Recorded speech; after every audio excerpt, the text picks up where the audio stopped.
Glambitious. Glambitious Talk Show.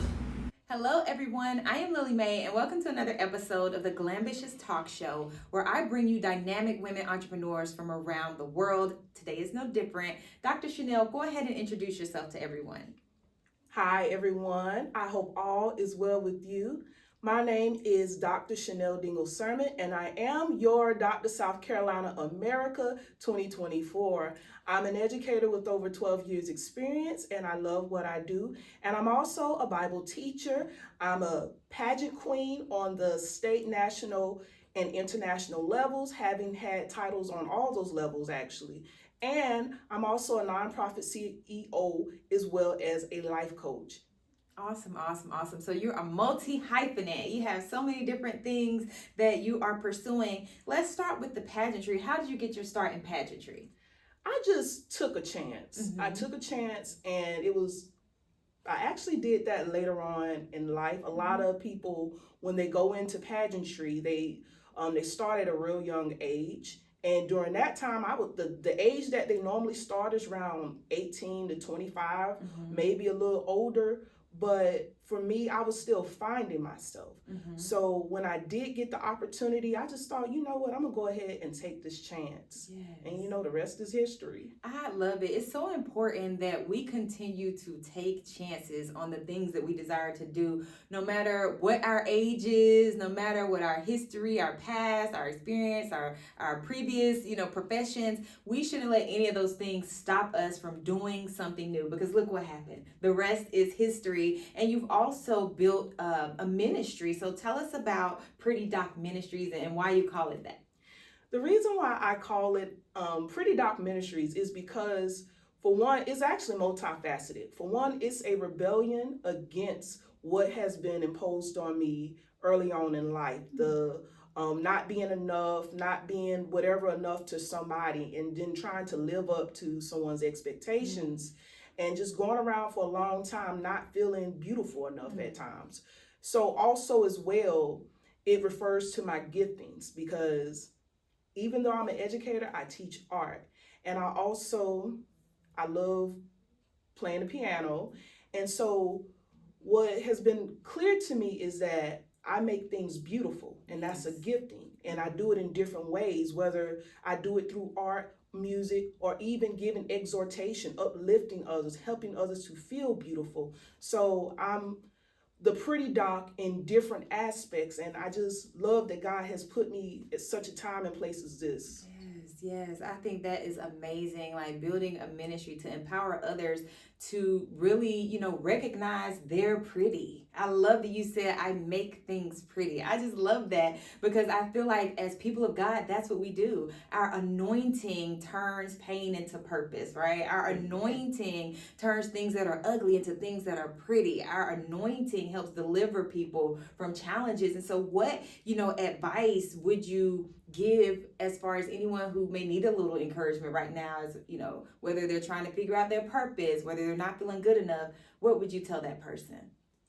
I would tell that person, if you have a strong desire to do it and it's right and it's of God, meaning it does not lead to you producing sin, because some people, I believe God gives a gift to do things, but when they use that gift for the wrong reason, just like with music, a lot of times some people will use music for the wrong reason, but it's a gift they can use to glorify God. So if you're able to use that gift to glorify God, that is how you know you're in your purpose. When you can be fruitful with using this gift, it's a desire. And in all things that you do have to work on it. You do have to be consistent.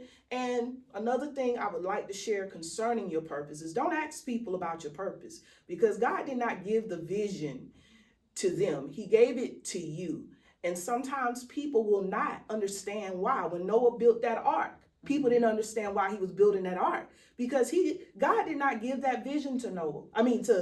To the people that was questioning Noah. God gave the vision to Noah, but he didn't give it to the people around him, because the people around them, they were not in tune with God, and that's what got them messed up. So it's important that when God gives you something, work on what he give you, use what you have, and do it to the best of your ability. Yes, I think that is fantastic advice because there has been, so many times where I get an idea and I run it by someone and they don't understand it. And then I'm like, okay, well, maybe it doesn't make sense. And then I'll see, 6 months later, someone else around the world did that. And I'm like, but I had that idea. And so it's very important, like you said, that when God gives you an idea, just act on it. Don't overthink it. Don't run it by too many different people, right? Like, just trust that, okay, if he's giving me this vision, there's a reason. And if I take a step, he'll take another step, and then I'll take a step, and then he'll take a step, and then we'll be where we are now, like doing a talk show interview and really living out our dreams in different ways, right? So I love that. Is there anything else you would want viewers to know about you and what's next for your company? When you had mentioned about it was something you had just mentioned, but I'm going to say it the best way I understand. When I was starting off my nonprofit organization, I was sort of skeptical because no one was really buying into it. I was wondering and questioning, like, is this really what God wanted me to do? And I'm going to tell you, it's interesting when God follow up behind you, like, no, this is what you're supposed to do. Mm-hmm. So no matter how crazy it sounds, just like what you mentioned, no matter how crazy or weird or off it sounds, when it's a passion in your heart, do that thing. Because again, with my nonprofit organization, I was just more like, okay, this must not, maybe I'm tripping. Okay. Mm-hmm.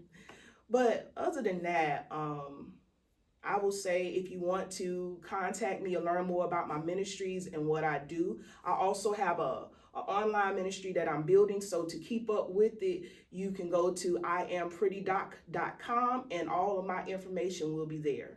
I love it. I love it. So, one thing that my brand is about, not just helping business owners, but also incorporating faith into that. And I love that that's exactly what you're doing. Like you're building a pageant brand, but you also have a ministry. And so I hope you all take this as inspiration that you can incorporate your faith into your business, into your brand. You can take risks and try new things. Now, the Glambitious pageant is coming 2025. Okay. So since we have a pageant here, I feel like I should go ahead and announce it. Even though we have yet to announce it, we will be doing a Glambitious pageant 2025. Just like you said, I want to provide a platform for everyone to feel pretty, for everyone to share their message and just come together in gowns and do all the things. And then 2 of the ladies will leave with a crown. But I believe we all have crowns. Mine is invisible today. Hers is very visible. I love it. And this is such, an exciting interview for me because I've decided to start a pageant next year. All right. Yes. I can't wait to see it. I'm gonna be looking now. Yes. So again, you all make sure that you stay connected with Dr. Chanell. I love the Pretty Doc ministry. I just love that. So make sure you follow her on social media, you check out her website, and just stay in connection with this great woman of faith. Again, if this is your first time tuning in, I am Lily Mae, creator of the Glambitious brand. You can stay connected by visiting theglamceo.com, or you can follow me on Instagram at I am Lily Mae. And again, thank you for tuning in to the Glambitious Talk Show. Bye-bye.